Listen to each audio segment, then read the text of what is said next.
আসসালামু আলাইকুম বন্ধুরা, সবাই কেমন আছেন? আশা করছি সবাই খুব ভালো আছেন। আর আমার পরিস্থিতি দেখে সবাই বুঝতে পারছেন আমি কি করতে বসেছি।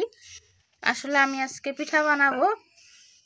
হামানদিস্তায় গুঁড়ি করে আজকে পিঠা বানাবো। আসলে যে কোনো ঢেকির গুঁড়া, তারপরে হচ্ছে মানে ঘরের যে কোনো গুঁড়াই এটা দিয়ে পিঠা বানালে অনেক ভালো হয় খেতে।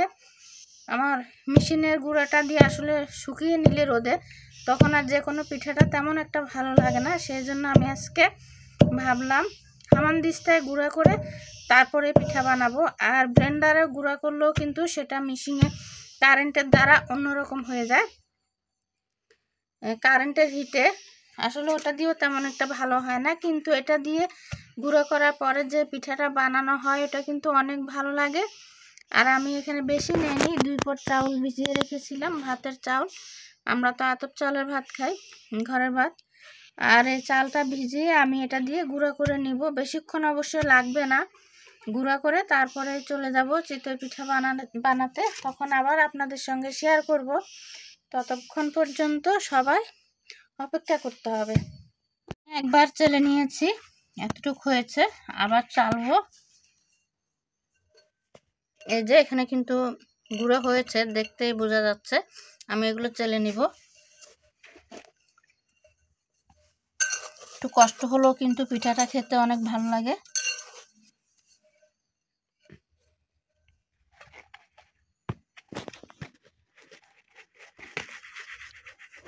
গুঁড়া কিন্তু পড়ছে, দেখাই যাচ্ছে।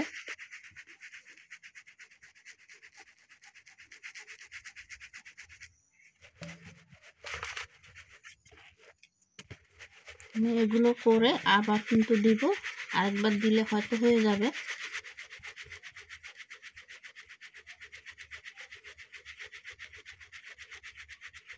সবার পিঠার দাওয়াত, চলে আসেন।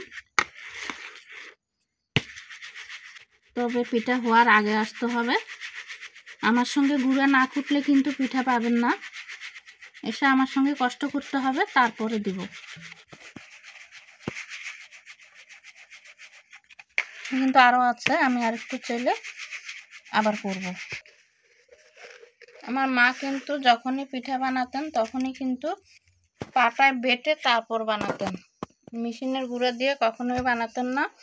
আর আমার মা ঢেকিয়ে যেহেতু গুঁড়া করতে পারতেন না, সেহেতু পাটায় বেটে তারপরে যতই পিঠা হোক পাটায় বেটে তারপরে বানাতেন। ওই পিঠাটা খেতে কিন্তু ভালো লাগে। আমি এগুলো গুঁড়ো করে নিচ্ছি।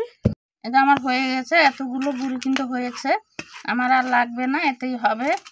আমি এবার পাতিলে, ছোট একটা পাতিলে নিয়ে নিচ্ছি।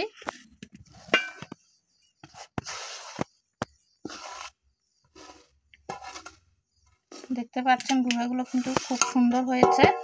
মেশিনের গুঁড়া কিন্তু এত সুন্দর হয় না।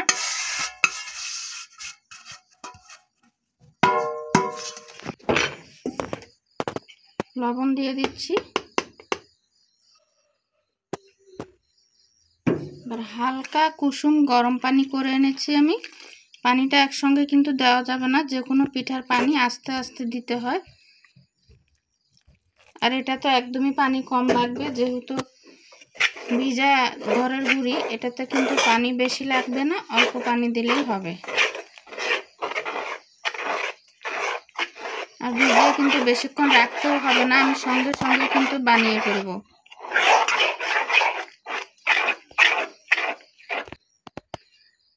আমার গুঁড়োটা এমন হয়েছে, বেশি পাতলাও না আবার বেশি ঘনও না, এই পর্যায়ে হবে। আমি এবার চুলায় চলে যাব। আমি চুলায় মাটির খোলা বসিয়ে দিয়েছি। আপনারা চাইলে লোহার কড়াইতেও বানাতে পারেন। আমি কিন্তু গ্রাম অঞ্চলে কিন্তু মাটির খোলাতে এসব পিঠা বেশি বানানো হয়, সেই জন্য আমি মাটির খোলাতেই নিয়েছি। যেহেতু আমার খোলা আছে, সেই জন্য আমি আর কড়াই নিলাম না।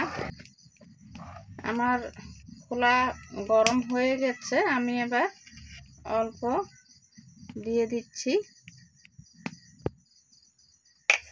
এবার একটা মাটির ঢাকনা দিয়ে দিব। এই যে আমার পিঠাটা হয়ে গেছে, অনেক সুন্দর কিন্তু ফুলেছে।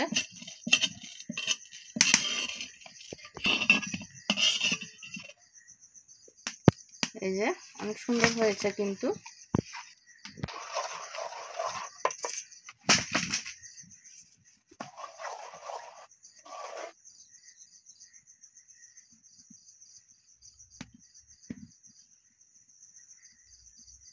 সবগুলো বানিয়ে নিব। এই যে আমার আরেকটা পিঠাও কিন্তু হয়ে গেছে। এই যে নিচটাও কিন্তু অনেক সুন্দর হয়েছে।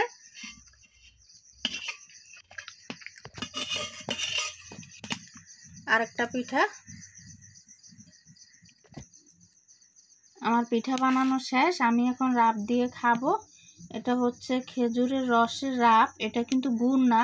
এটা রাব মানে হচ্ছে, যারা গ্রামে থাকেন তারা তো অবশ্যই জানেন, খেজুরের রসটাকে জাল দিয়ে তারপরে একটু ঘন করা যেটা হয় আর কি, ঘন করার পরে গুঁড়ো না আবার পাতলা রসও না, এটা হচ্ছে রাব আর কি। এটাকে রাব বলা হয়, আর কে কি বলেন সেটা তো জানি না।